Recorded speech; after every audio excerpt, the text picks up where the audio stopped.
अब मूवी को शुरू करते हैं। इस मूवी का नाम है नाइटमेयर सिनेमा और ये मूवी 2018 में रिलीज हुई थी। तो क्या कोई हमारे भयानक नाइटमेयर को खुलकर हमारे सामने रख सकता है, और हमारे नाइटमेयर अगर सच हो जाए तो किस हद तक जा सकते हैं? क्या नाइटमेयर से हम बच सकते हैं? ये हमें आज की कहानी पता चलेगा। इस मूवी की पहली स्टोरी में ये बताया जाता है कि नाइटमेयर सिनेमा नाम के एक सिनेमा हॉल में समंता नाम की एक लड़की फिल्म देखने के लिए आती है। उस हॉल में कोई भी नहीं था और कोई अनजान शक्ति समंता को चेयर पर बैठा देती है और फिल्म अपने आप शुरू हो जाती है।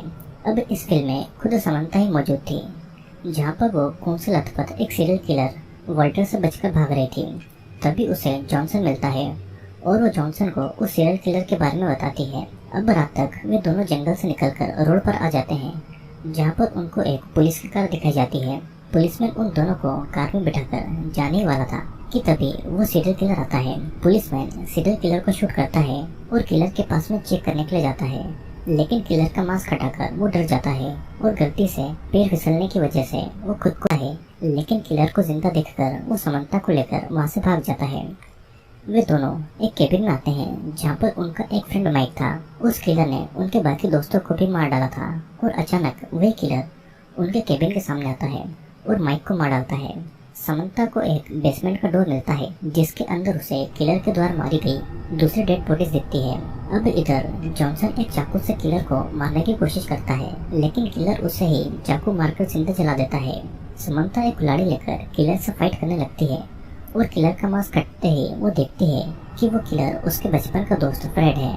फ्रेड उसे बताता है कि एक दिन केबिन के पास जंगल में एक मीटर गिरता है और सभी उस चीज को देखने जाते हैं। फ्रेड उनको एडवाइस देता है कि उनको पुलिस को बुला लेना चाहिए, लेकिन वे लोग नहीं सुनते हैं और जॉन उस चीज को हाथ लगा लेता है और उस मीटियोर से हजारों स्पाइडर निकलने लगते हैं, जो कि उनका शेड कवर था। तो वो स्पाइडर उसके शरीर पर नहीं घुस पाती है और तब से वो स्पाइडर के कंट्रोल में रहने वाले हर इंसान को मार रहा था, क्योंकि वो स्पाइडर एलियन थे और जो इंसान को खत्म करने के लिए आए थे। ये सब जानकर समंता खुद मरना चाहती थी और फ्रेड भी उसे वहीं पर मार डालता है। वो फिर से निकल जाता है एलियन स्पाइडर को खत्म करने के लिए, लेकिन अगले दिन फ्रेड के बिहेवियर से पता चलता है कि फ्रेड भी अब एलियन स्पाइडर के काबू में है। पहली स्टोरी यहीं पर खत्म होती है और यहाँ से सेकंड स्टोरी चालू होती है। अब इस बार सिनेमा हॉल में डेविड और उसकी गर्लफ्रेंड एना आते हैं। एना के फेस पर एक स्कार था और वो दोनों एक दूसरे से बहुत प्यार करते थे। उसी समय फिल्म शुरू होती है, जहाँ पर एना एक रेस्टोरेंट के बाथरूम में खुद के फेस को देख रही थी। वो अपने स्कार को लेकर बहुत ज़्यादा अनकंफर्टेबल रहती थी और फिर डेविड के पास में आती है। दोनों जल्दी शादी करने वाले थे। डेविड ने एना के लिए एक प्लास्टिक सर्जन की अपॉइंटमेंट ली थी, ताकि एना को अपना बिना स्कार वाला खूबसूरत चेहरा मिल सके। एना भी इस प्लास्टिक सर्जरी के लिए मान जाती है। अब फिर अगले दिन डॉक्टर आएगा ताकि एना और भी ज्यादा खूबसूरत दिख सके। खूबसूरती पाने के लालच में एना भी इस बात को मना नहीं करती है। एना को फिर एनेस्थीसिया देकर डॉक्टर प्लास्टिक सर्जरी को शुरू करने लगता है। एना को विजन आता है कि शादी के दिन वो अपने खूबसूरत फेस के साथ डेविड के पास आ रही है और तभी शादी में डॉक्टर और नर्स भी देखते हैं, जिनके हाथ में हथियार था और कपड़ों पर खून लगा हुआ था। वो डरकर होश में आती है और उस समय उसके फेस पर बैंडेज लगी हुई थी। रात को डेविड एना की फोटो खींचकर वहां से चला जाता है और फिर अगले दिन डॉक्टर एना से कहता है कि उसकी सर्जरी पूरी नहीं हुई है, उनको और भी सर्जरी करनी होगी। एना भी इस बात को मान जाती है, लेकिन एना को किसी भी रिलेटिव से बात करने नहीं दिया जाता है। रात को वो नर्स के कंप्यूटर में देखती है कि डेविड ने एना के फेस को अजीब बनाने के लिए कहा है और दूसरे रूम में एना को एक लड़की मिलती है जिसकी आंख और नाक थे ही नहीं। एना डरकर वहाँ से भागती है और वो नर्स से लड़ाई करके वहाँ से भागने के लिए लिफ्ट में जाती है, लेकिन लिफ्ट के खुलते ही डॉक्टर उसे बेहोश कर देता है और होश में आने के बाद में एना को पता चलता है कि उसकी फिर से सर्जरी कर दी गई है और डेविड उनके पास ही था। अपने बैंडेज को खोलकर वो आईने में अपना फेस देखती है और उसका पूरा फेस बिगाड़ दिया गया था। तभी वहाँ पर डेविड की माँ आती है और उसका भी पूरा फेस प्लास्टिक सर्जरी से अजीब बना दिया गया था। डेविड और उसकी माँ के मुताबिक एना बहुत खूबसूरत लग रही थी और रियल लाइफ में एना खुद के नाइटमेयर को फिल्म में देखकर बहुत ज़्यादा डर गई थी। डेविड भी वहाँ पर नहीं था और डेविड को ढूंढते हुए जहाँ पर उसे फिल्म चलाने वाला प्रोजेक्शनिस्ट दिखता है और कुछ देर में एना की चीख में सुनाई देती है और सेकंड स्टोरी भी यहीं पर खत्म हो जाती है। मूवी में तीसरी स्टोरी शुरू होती है। उसके बाद में फिल्म को देखने के लिए फादर बेनेडिक्ट आते हैं। फिल्म शुरू होती है और हमें एक चर्च की छत के ऊपर एक लड़का दिखाई देता है। फादर उसे नीचे आने के लिए कहता है, लेकिन वो लड़का पागलों की तरह हंस रहा था। सिस्टर पेस्टिशा उस लड़के के पास आती है, लेकिन वो उसकी मदद नहीं कर पाती है और वो नीचे गिर जाता है। फिर सिंडी नाम की एक औरत अपनी बेटी डेनी को संभालती है और सभी बच्चे उस बच्चे की मौत से डर गए थे। रात को जब सिंडी काम कर रही थी तो दीवार पर लगा हुआ क्रॉस अपने आप दीवार से गिर जाता है और बाहर से कुछ अजीब अजीब आवाज सुनाई देती है। तो चेक करने जाती है और अचानक कोई अनजान शक्ति उसके पास से गुजरती है। अब एक दूसरे रूम में फादर बेनेडिक्ट और सिस्टर पेस्टिशा इंटीमेट हो रहे थे, लेकिन कुछ अजीब आवाज सुनकर वे दोनों भी रुक जाते हैं। सिस्टर उस मरे हुए बच्चे के बारे में सोचकर बहुत ज्यादा परेशान थी और फादर उसे कंफर्ट करता है।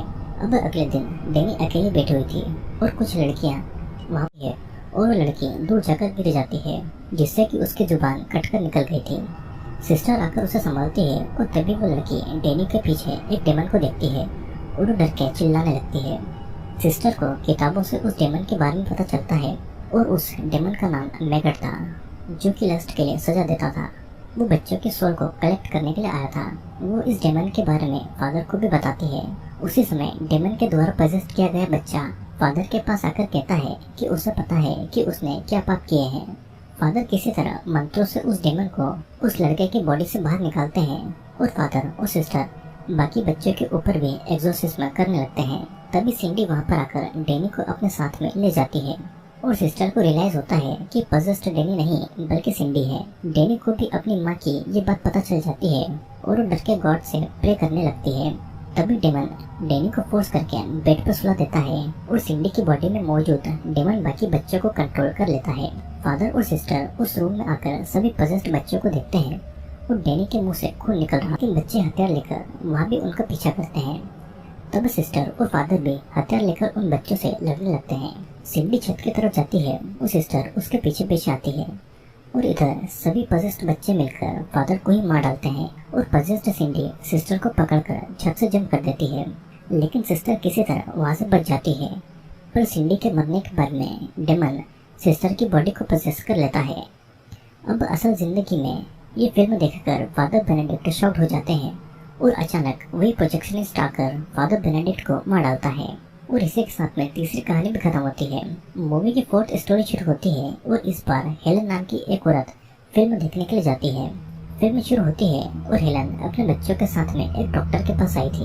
वो थोड़ा लेट थी तो रिसेप्शनिस्ट उसे थोड़ा वेट करने को कहती है, लेकिन उसके बच्चे इस बात से खुश नहीं थे क्योंकि वे लोग पहले ही बहुत समय से वेट कर रहे थे। हेलन फिर से रिसेप्शनिस्ट के पास जाती है, लेकिन इस बार रिसेप्शनिस्ट की पूरी बॉडी पर कीचड़ लगा हुआ था।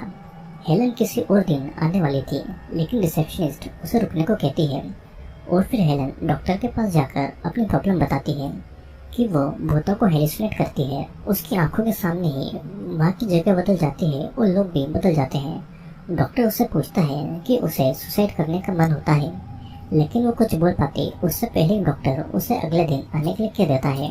वो जब बाहर आती है तो वो जगह पूरी तरह अबेंडन बन चुकी थी और उस रिसेप्शन एरिया में उसके बच्चे भी नहीं थे। लिफ्ट के पास उसे रिसेप्शनिस्ट मिलती है जो कि अब एक डेमन बन चुकी थी और वो कहती है कि उसने किसी बच्चे को नहीं देखा है।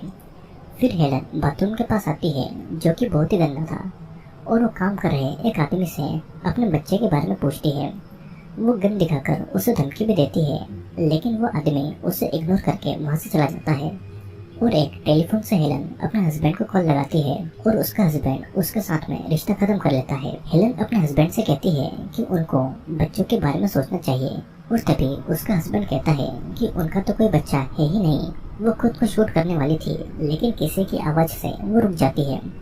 वो देखती है कि उसके बच्चे डॉक्टर से बातें कर रहे हैं, लेकिन हेलन अभी भी उन्हें अपना मान रही थी। डॉक्टर कहता है कि हेलन सुसाइड करके ही इसी लाइफ से आज़ाद हो सकती है और वो अब कभी भी ठीक नहीं हो सकती है। वो अंदर आकर देखती है तो बच्चे और डॉक्टर दोनों डेमन में बदल चुके थे। वो डॉक्टर को शूट करके बच्चों को लेकर घर चली जाती है। असल जिंदगी में भी हेलन के पास में एक गन थी और तभी हम सिनेमा हॉल के अंदर एक गन शॉट को सुन पाते हैं और इसी के साथ में मूवी की 4th स्टोरी भी खत्म होती है। मूवी में 5th स्टोरी शुरू होती है और इस बार राइली नाम का एक बच्चा फिल्म देखने के लिए आता है। फिल्म शुरू होती है और वो दिखाते हैं कि राइली पियानो बजा रहा था और उसके पेरेंट्स उसे फंक्शन से लेने आए थे। अचानक जेनकिन नाम का एक आदमी उनके कार में घुसकर राइली को गन पॉइंट पर ले लेता है, पेरेंट को मार डालता है। रायली भी भागने की कोशिश करता है, लेकिन जेंकन उसे पीट कर शूट कर देता है। डॉक्टर किसी तरह रायली को बचा लेते हैं और होश में आने के बाद में वो अपनी माँ को देखता है और अगले दिन वो डॉक्टर से अपने पेरेंट के बारे में पूछता है। डॉक्टर उसकी बात को इग्नोर करके उसे रेस्ट करने को कहता है और रात को रायली अपने बेड के पास एक आदमी को देखता है जिसके फेस पर बहुत सारे सिलाई के निशान थे। वो आदमी रूम के बाहर जाता है और रायली उसके पीछे पीछे जाता है। तभी एक नर्स आकर उसे रूम में लेकर जाती है। नर्स से कहती है कि फेस पर सिलाई वाला वो आदमी मर चुका है और अगले दिन रायली की माँ उसे फिर से मिलने के लिए आती है। वो कहती है कि वो रायली के पास हमेशा रहेगी, लेकिन वो बस रायली का एक सपना था। फिर रायली को एक अलग रूम में लेकर जाया जाता है और रास्ते में वो बहुत सारी आत्माओं को देखता है और उसे कुछ समझ नहीं आ रहा था कि क्या हो रहा है। रात को जब रायली सो रहा था तो जेंकन उसके रूम में आता है, लेकिन नर्स उसे वो जब कुछ समय के लिए मर गई थी तो डॉक्टर ने उसे किसी तरह जिंदा रखा था। रायली भी कुछ समय के लिए मर गया था, मतलब कि वो जिंदगी और मौत के बीच में फंसा हुआ था और इसीलिए उसे भी अब आत्माएं दिखाई देती है। वो उसे कहती है कि रायली की माँ उसके पास में जो बार बार आ रही है वो कोई अच्छी बात नहीं है। अगली सुबह फिर से रायली की माँ उसके पास आती है और रायली अपनी माँ को समझाता है कि वो मर चुकी है और उसकी माँ उसे सो जाने को कहती है ताकि वो सब एक साथ रह पाए। तभी कैसी आकर रायली को समझाती है कि उसकी माँ अगर उसे कहीं पर ले जाना चाहे तो वो उसके साथ में नहीं जाए। फिर कुछ समय के बाद में रायली की माँ कैसी को मार डालती है और शाम को जैक्सन रायली पर अटैक करता है। रायली को चोट भी लगती है, लेकिन वो अपनी जान बचाकर एक जगह पर छुप जाता है। जैक्सन फिर से उसे ढूंढकर उसका गला से गिव अप करके मरने को कहती है ताकि वे सभी मौत के बाद एक साथ रह पाए। रायली कैसी की आत्मा को देखता है जो कि उसे अपनी जिंदगी के लिए लड़ने को कहती है। रायली अपनी जान को बचाने के लिए जैक्सन को मार डालता है और कुछ समय के बाद में वो कैसी और उसके पेरेंट की आत्माओं को देखता है। वहाँ पर जैक्सन की आत्मा भी थी जो कि उसे स्वीट ड्रीम कहता है और असल जिंदगी में रायली को अपने से पहले आए फिल्म देखने वाले लोगों की आत्मा दिखाई देती है। वो प्रोजेक्शनिस्ट उसे कहता है कि ये सभी लोग मर चुके हैं और वो भी यहाँ से नहीं जा पाएगा। रायली सिनेमा हॉल से भागता है, लेकिन माँ के बोर्ड पर लिखा था कि रायली मर चुका है और एक टेप पर वो रायली का नाम लगाकर उस रूम का डोर बंद कर देता है। और वहाँ पर और भी कई सारी टेप थी, मतलब कि वहाँ पर फिल्म देखने आए कई सारे लोग उस प्रोजेक्शनिस्ट का शिकार बन चुके हैं। और इसी के साथ में ये पूरी मूवी यहीं पर खत्म होती है। दोस्तों, इस मूवी में ये दिखाया गया है कि वो प्रोजेक्शनिस्ट एक डेमन था जो कि लोगों के नाइटमेयर को फिल्म के जरिए दिखाकर उनके सोल को कलेक्ट करता था।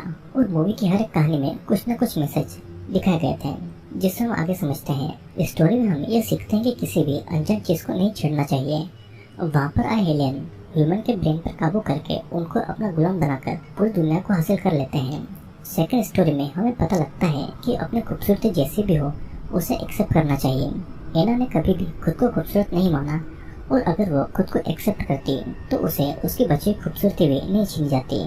मूवी की तीसरी स्टोरी में हम देखते हैं कि जिसकी जो सीमा है उसे वो पार नहीं करना चाहिए। फादर बेनेडिक्ट उस में हुए और इसीलिए हॉल में एक नेगेटिव डेमन आता है उनको सजा देने के लिए। मूवी की फोर्थ स्टोरी में हमें देखते हैं कि रियलिटी को एक्सेप्ट कर लेना चाहिए।